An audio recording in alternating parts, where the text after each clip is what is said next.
যিকোনো মুহূৰ্ততে ঘোষণা হ'ব পাৰে এইচএছ পৰীক্ষাৰ ৰিজাল্ট কালিও দিব পাৰে পৰহিও দিব পাৰে কিন্তু এইকেইদিনৰ ভিতৰতে দিব তো আজি এই ভিডিঅ'ত মই গোটেইখিনি কথা ডিসকাস কৰিম বোৰ্ডৰ পৰা কি ইনফৰমেশন দিছে ৰনোজ পেগু ছাৰে ইয়াৰ ৰিলেটেড কি কৈছে আৰু লগতে এটা কথা বৰকৈ ওলাই আছে যে এবাৰ বহুতো ছাত্ৰ-ছাত্ৰী ফেল হৈছে তো হেতু কিমান খসা হয় আৰু গ্ৰেস মাৰ্ক দিবনে নাই গোটেইখিনি কথা আজি এই ভিডিঅ'টোত ডিসকাস কৰিম আৰু মোস্ট ইম্পৰ্টেন্ট কেতিয়া তোমালোকৰ ৰিজাল্ট দিব পাৰে তো সেই কথাটো আমি আলোচনা কৰিম তো সোৱা প্ৰথম কথাটো হৈছে গ্ৰেস মাৰ্ক দিবনে নাই তো বহুতো চেনেলে কৈ আছে যে গ্ৰেস মাৰ্ক নিদিয়ে কিন্তু হেতু মিছা হয় কাৰণ গ্ৰেস মাৰ্ক দিব মেট্ৰিক পৰীক্ষাটো দেখা গৈছে যে গ্ৰেস মাৰ্ক দিছে আৰু তোমালোকৰ এসএস পৰীক্ষাটো গ্ৰেস মাৰ্ক দিব তো এটা কথাটো হল কিমান নম্বৰ গ্ৰেস মাৰ্ক হিচাপে দিব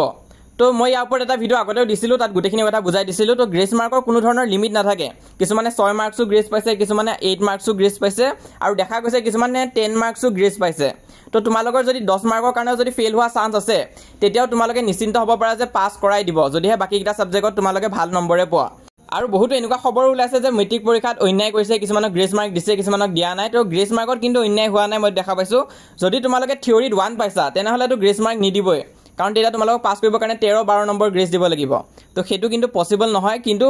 তোমালোকক 10 মাৰ্কছৰ পৰ্যন্ত গ্ৰেস মাৰ্ক দিব পাৰে যদিহে তোমালোকে ফেল কৰি আছে অকমানৰ কাৰণে কিন্তু তাৰ উপৰি যদি বেছি মাৰ্জিনটো বেছি বাঢ়ি যায় তেনেহলে কিন্তু গ্ৰেস মাৰ্ক নিদিয়ে তো এতিয়া আমি আহিছো আমাৰ আনটো ডাঙৰ প্ৰবলেমলৈ হেতু হৈছে বহুতো ছাত্ৰ-ছাত্ৰী এবাৰ ফেল হৈছে তো এটো কিমান খসা হয় তো মেট্ৰিক পৰীক্ষাত কিন্তু কথাটো একদম 100% খসা হয় যে বহুতো ছাত্ৰ-ছাত্ৰী এবাৰ ফেল কৰিছে আগতে যত দেখা যায় যে মেট্ৰিক পৰীক্ষাত 25% ষ্টুডেন্টছে ফেল কৰে তো এবাৰ কিন্তু সেই পাৰ্চেন্টেজটো যায় 37% হৈছে গৈ তো 37% ষ্টুডেন্টছে ফেল হৈ গৈছে গৈ তো ইয়াতে এসএস পৰীক্ষা দিয়া ষ্টুডেন্ট সকলৰ মনতো চিন্তা আহিব পাৰে যে কপি চেকিং ইমানে হাৰ্ড হৈছে নে যে ইমান পাৰ্চেন্ট ষ্টুডেন্টে ফেল হৈ গৈছে গৈ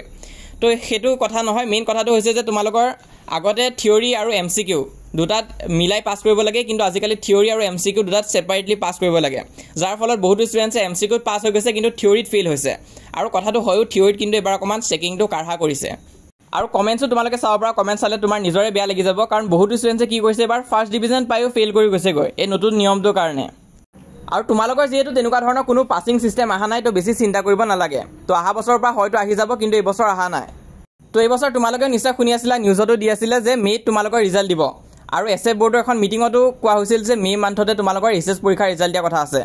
তো এই যোনটো ডেট আছিল তোমালোকৰ যে মে মান্থত তোমালোকৰ ৰিজাল্ট দিব হেতু কেনসেল কৰা হৈছে কিয় কেনসেল কৰা হৈছে কাৰণ নিউজ চেনেল বিলাকতো এটা ইন্টাৰভিউ বৰকৈ ভাইৰেল হৈ আছে য'ত ৰনোজ পেগু ছাৰে নিউজ চেনেল বোৰক কৈছে যে তোমালোকৰ ৰিজাল্ট এপ্ৰিল মান্থৰ লাষ্টতে ঘোষণা কৰিব মানে এপ্ৰিল মান্থৰ ভিতৰতে ৰিজাল্ট দি দিব তোমালোকৰ তো আজি হৈছে 19 তাৰিখ তোমালোকে ভিডিওটো কেই তাৰিখে চাই আছা মই নাজানো কিন্তু 20 তাৰিখে দিয়া চান্স নাই ৰিজাল্ট তোমালোকৰ 21 22 23 আৰু 24 তাৰিখে ৰিজাল্টটো দিয়া ম্যাক্সিমাম চান্স আছে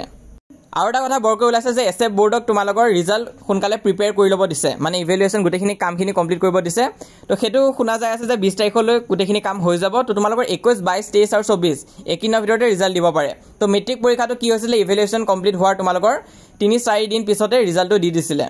তো এসএস পৰীক্ষাটো হেতু বস্তু এক্সপেক্ট কৰা গৈ আছে যে 22 23 24 তে তোমালোকৰ ৰিজাল্টটো দি দিব পাৰে তো হলে এটো এটা এক্সপেক্টেশন হে হয় আৰু এই ভিডিওটো যিমান পাৰা তোমালোকে নিজৰ লগৰবোৰৰ মাজত শেয়াৰ কৰা যাৰ কনফিউজন আছে যে ৰিজাল্ট কেতিয়া দিব তো এইকিটা হৈছে ম্যাক্সিমাম তোমালোকৰ চান্স থকা ডেট আৰু তোমালোকে চেনেলটো সাবস্ক্ৰাইব কৰি ৰাখিবা গোটেইখিনি ইনফৰমেশন পাই থাকিবা লগতে WhatsApp চেনেলটো জয়েন কৰিবা ৰিজাল্ট যেতিয়া তোমালোকৰ দিব মই তোমালোকক তাত জনাই দিম